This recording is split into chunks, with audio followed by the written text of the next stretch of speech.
উত্তর কোরিয়ার সর্বোচ্চ নেতা কিম জং উন তিনি শুধু নিজ দেশেই নয় বরং বিশ্ব রাজনীতিতেও ভয়ঙ্কর হিসেবে পরিচিত। মাত্র ২৭ বছর বয়সে ক্ষমতায় বসার পর তিনি হাইপারসনিক মিসাইল থেকে শুরু করে পারমাণবিক বোমা সবই রেখেছেন নিজের কমান্ডে। তবে এত ক্ষমতাসীন হওয়ার পরও একটি ভয় কিমকে সব সময় তাড়া করে। কি সেই ভয়? বিস্তারিত জানাচ্ছেন শেখ ফরিদ।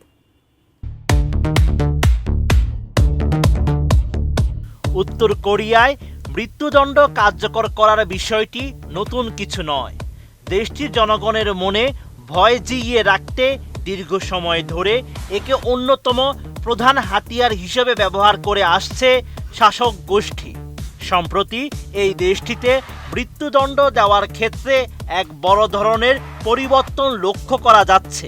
করোনা মহামারী পরবর্তী সময়ে সাধারণ সহিংস অপরাধের চেয়ে বাইরের দুনিয়ার তথ্য জানা, ধর্ম চর্চা ও রাজনৈতিক ভিন্নমতের কারণে মৃত্যুদণ্ড দেওয়ার হার নাটকীয়ভাবে বেড়েছে।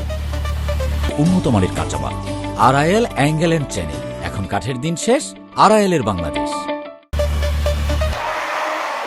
উত্তর কোরিয়ায় মানবাধিকার লঙ্ঘন নিয়ে কাজ করা সিওল ভিত্তিক সংস্থা ট্রানজিশনাল জাস্টিস ওয়ার্কিং গ্রুপ বা TJW সাম্প্রতিক এক প্রতিবেদনে এমন তথ্য উঠে এসেছে। কিম জং উনের শাসনামলে মৃত্যুদণ্ড পাওয়া 144টি মামলা বিশ্লেষণ করে প্রতিবেদনে বলা হয়েছে অন্তত 136টি নিশ্চিত ঘটনায় 358 জনের মৃত্যুদণ্ড কার্যকর করা হয়েছে। প্রতিবেদনের সবচেয়ে গুরুত্বপূর্ণ আবিষ্কার হলো কোভিড-19 পরবর্তী সময়ে উত্তর কোরিয়ার কিম জং উন সরকার এখন সাধারণ অপরাধীদের নিয়ে চিন্তিত নয়। তারা মূলত ভয় পাচ্ছে দেশটির মানুষের বাইরের বিশ্ব সম্পর্কে জানার প্রক্রিয়াটিকে। উত্তর কোরিয়ায় সাধারণ মানুষ যখন বাইরের দুনিয়ার সঙ্গে নিজেদের জীবনের তুলনা করতে শুরু করবে এবং একটি ভিন্ন জীবনের কল্পনা করবে, সেটি এখন কিম প্রশাসনের সবচেয়ে বড় ভয়ের কারণ। চলতি বছরের ফেব্রুয়ারিতে উত্তর কোরিয়া বিশ্বমঞ্চে নিজেদের পারমাণবিক অস্ত্র, ক্ষেপণাস্ত্র, রাশিয়ার সঙ্গে সামরিক সহযোগিতা এবং যুক্তরাষ্ট্র বিরোধী সংহতির এক শক্তিশালী রূপ প্রদর্শন করেছে। তবে বাহ্যিক এই শক্তির আড়ালে দেশের ভেতরে তারা চরম দুর্বলতা লুকাতে ব্যস্ত। সামান্য একটি দক্ষিণ কোরীয় নাটক দেখা, বিদেশি গান শোনা, ধর্মের সঙ্গে জড়িয়ে পড়া কিংবা সামান্য রাজনৈতিক অসন্তোষ প্রকাশের জন্য নাগরিকদের দেওয়া হচ্ছে সর্বোচ্চ শাস্তি।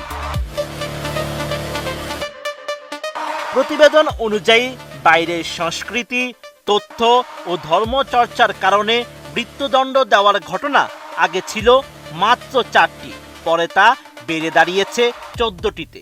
এই অপরাধে জড়িত ব্যক্তির সংখ্যা 7 থেকে বেড়ে দাঁড়িয়েছে 38 জনে। বিপরীতে খুনের অপরাধে মৃত্যুদণ্ড পাওয়ার ঘটনা 9টি থেকে কমে 5টিতে নেমে এসেছে।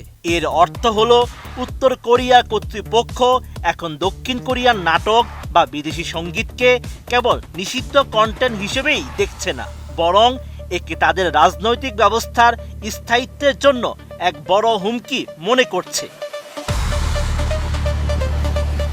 বিশেষজ্ঞরা বলছেন কিম জং উন প্রশাসন কী ধরনের পারমাণবিক অস্ত্র তৈরি করছে শুধু তা দেখলেই চলবে না, বরং তারা নিজেদের দেশের মানুষকে কোন কাজগুলো করতে নিষেধ করছে, কি নিয়ে ভয় পাচ্ছে এবং কিভাবে মুখ বন্ধ রাখছে সেটির দিকেও বিশ্ব সম্প্রদায়ের কঠোর নজর রাখা উচিত। Sheikh Farid, ATN news.